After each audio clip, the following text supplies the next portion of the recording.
5 राज्यों में विधानसभा के चुनाव हो रहे हैं और हम लोग मध्य प्रदेश में, मध्य प्रदेश से आपको खबरें दिखा रहे हैं। लेकिन सबसे बड़ा सवाल ये, अगर चुनाव आयोग निष्पक्ष नहीं होगा, अगर चुनाव आयोग की चुनाव पारदर्शिता अगर वो सवालों के घेरे में है, तो फिर अपने आप में इन चुनावों का कोई मतलब नहीं रहेगा।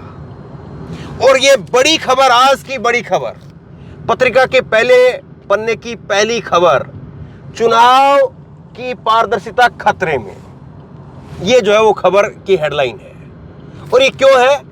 कैलाश विजयवर्गीय, बीजेपी के नेता कैलाश विजयवर्गीय महासचिव, जो कि अब इंदौर के 1 नंबर विधानसभा से उम्मीदवार बनाए गए हैं, उन्होंने अपना चुनावी हल्फनामा दिया और चुनावी हल्फनामे के अंदर 2 बड़े गंभीर जो केस उन पर चल रहे हैं उनको छिपाने का काम किया। पहला केस पश्चिम बंगाल के अंदर एक बलात्कार केस में उनका नाम है, उसका जिक्र उन्होंने अपने चुनावी हल्फनामे में नहीं किया। दूसरा, छत्तीसगढ़ के अंदर एक केस में वो फरार घोषित है और एक खबर जो है वो कल भी लगी थी और कल भी मैंने इसका जिक्र किया था। कैलाश ने छिपाया Bengal rape case, Chhattisgarh case में फरार घोषित। तो इतने महत्वपूर्ण केस के अंदर अगर कोई नेता, उसका नाम आता है, तो उसको हर हाल के अंदर चुनाव आयोग में जब अपना हल्फनामा वो देते हैं तो उसमें जिक्र करना पड़ता है। और अगर कोई जिक्र नहीं करता है तो उसकी सजा है 6 महीने की, और उसके साथ साथ उससे बड़ी सजा ये है कि उसका जो नामांकन है उसको रद्द कर दिया जाता है। इतनी बड़ी बात इन्होंने अपने नामांकन से जो है वो छिपा करके रखी, लेकिन इनके ऊपर कोई कार्रवाई नहीं हुई।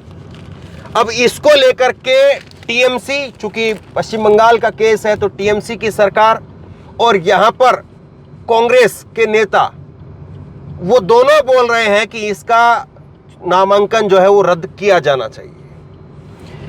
ये पहले मैं आपको प्रावधान बताता हूं। 6 माह की सजा का प्रावधान है। जरा देखिए आपकी स्क्रीन पर, जनप्रतिनिधि कानून 1951 की धारा 125A के तहत जरूरी कार्रवाई के लिए अदालत में ऐसी शिकायत दर्ज करानी होती है। नियम यह है कि शपथ पत्र में गलत जानकारी देना, झूठ बोलने पर 6 माह की कैद या जुर्माना या फिर दोनों हो सकती हैं। इंदौर 1 से कैलाश विजयवर्गीय का ताजा मामला है। उन्होंने शपथ पत्र में जानकारी छिपाई, इसके बावजूद उन्हें क्लीन चिट दे दी है। तो चुनाव आयोग ने क्लीन चिट दे दी है और इसीलिए जो है वो चुनाव आयोग को लेकर के पत्रिका ने लिखा है कि चुनाव आयोग की पारदर्शिता वो खतरे में है। अब देखिए, इसको लेकर के जो राय आई है, अधीर रंजन चौधरी कांग्रेस के नेता, उन्होंने कहा है कि कैलाश के खिलाफ महिला का शारीरिक शोषण का मामला दर्ज हुआ था, हल्फनामे में उल्लेख नहीं किया गया तो नामांकन खारिज होना चाहिए। तापस राय, उन्होंने कहा है कि कैलाश ने मामले की जानकारी छिपा करके ठीक नहीं किया है, चुनाव आयोग को जांच करके नामांकन रद्द करना चाहिए।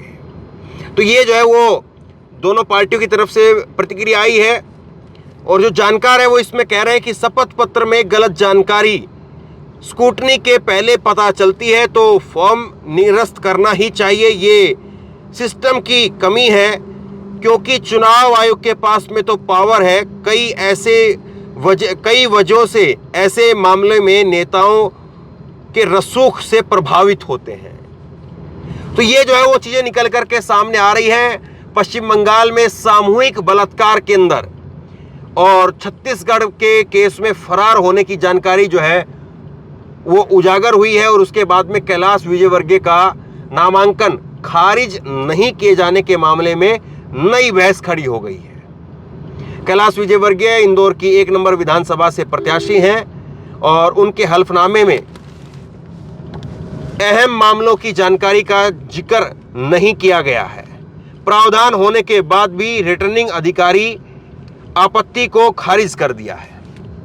तो कुल मिलाकर के अगर इस तरह से चीज़ें सामने आती हैं तो आप बताइए कि चुनाव आयोग को क्या ऐसी चीज़ों के ऊपर गौर नहीं करना चाहिए, क्या कार्रवाई नहीं करनी चाहिए जहां पर सीधे तौर पर चुनाव आयोग और उसके नियम कायदे कटघरे में है।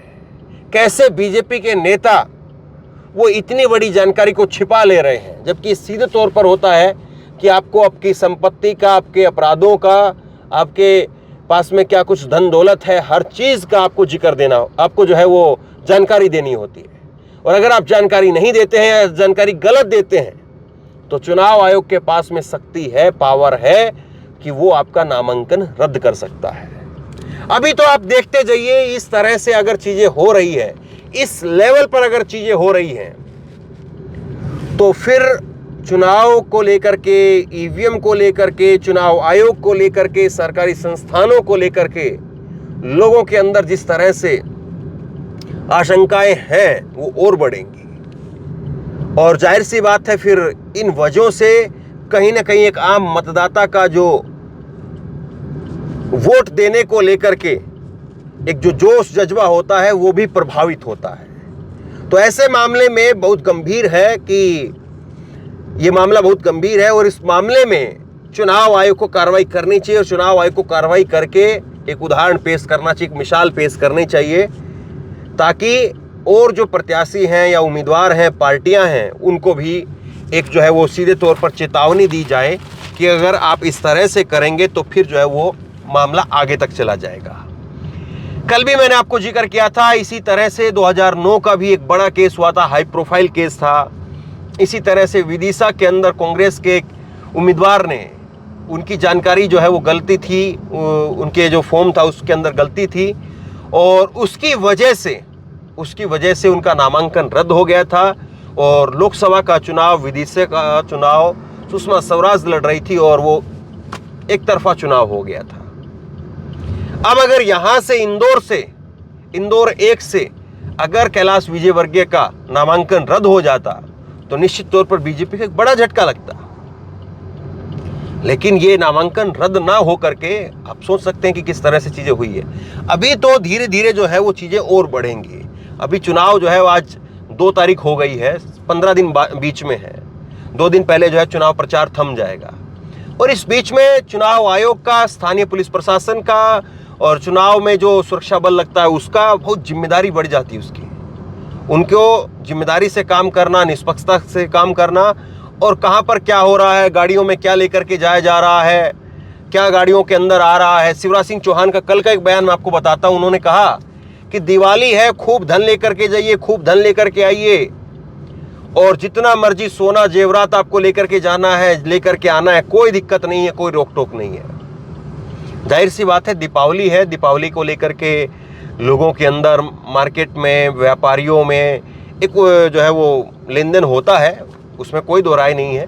लेकिन चुनाव की भी अपनी सीमाएं होती हैं और जिस वर्ष चुनाव होता है तो जाहिर सी बात है ये कुछ चीज़ें जो है वो लोगों को इनकी परेशानियां उठानी पड़ती हैं और अगर परेशानियां आप ये नहीं उठाएंगे और अगर इस तरह की बंदिशें नहीं होंगी तो वो लेन देन कौन करवा रहा है, किसके थ्रू करवा रहा है, कौन व्यापारी है, किसका व्यापारी है और किसके लिए लेकर के जा रहा है, तो फिर वो बहुत सारी चीज़ें जो है वो दब करके रह जाएंगी।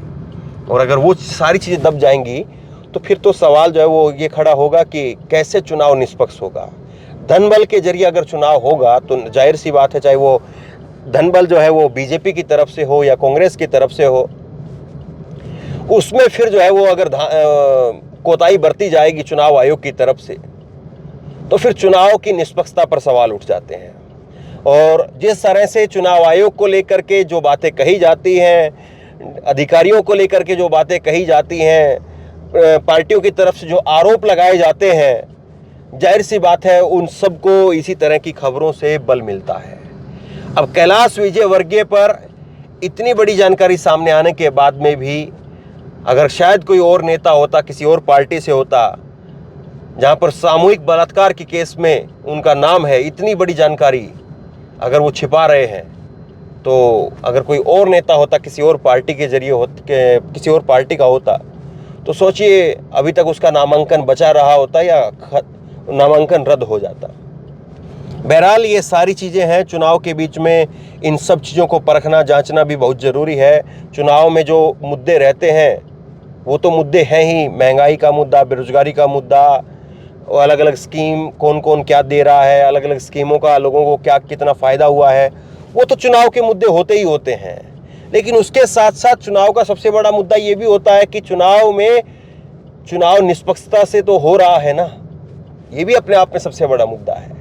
और अगर इस मुद्दे को ढीला छोड़ दिया जाए या इस मुद्दे से मुंह मोड़ लिया जाए तो बाकी के मुद्दों पर आप बात करते रहिए। बेरोजगारी को लेकर के, महंगाई को लेकर के आपका गुस्सा सरकार के खिलाफ है या किसी पार्टी के खिलाफ है, किसी उम्मीदवार के खिलाफ है, और वो उम्मीदवार ही अगर जो है वो चुनाव आयोग के इस प्रकार के जिस तरह से नियमों में कोताही बरती जा रही है, अगर इस तरह से होगा तो फिर उसको तो बड़ी शय मिल जाएगी और लोगों के साथ में कहीं ना कहीं न्याय नहीं हो पाएगा।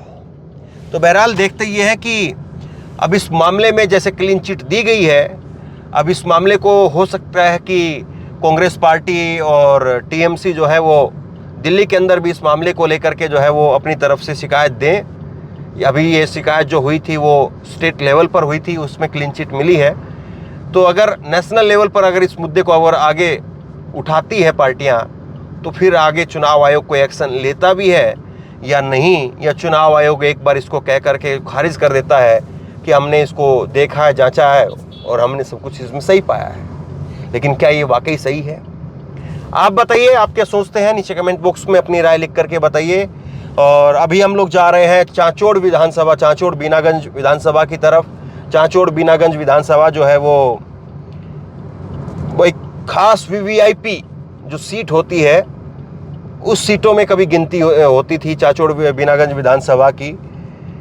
दिग्विजय सिंह वहाँ से जीत करके मुख्यमंत्री बने 10 साल के लिए, और इस बार वहाँ पर बड़ी दिलचस्प लड़ाई है। इस बार बीजेपी की ही 2 नेता आमने सामने हैं, और दोनों जो है वो एक आईआरएस अधिकारी है, उनकी पत्नी है, और एक आईपीएस अधिकारी उनकी पत्नी है।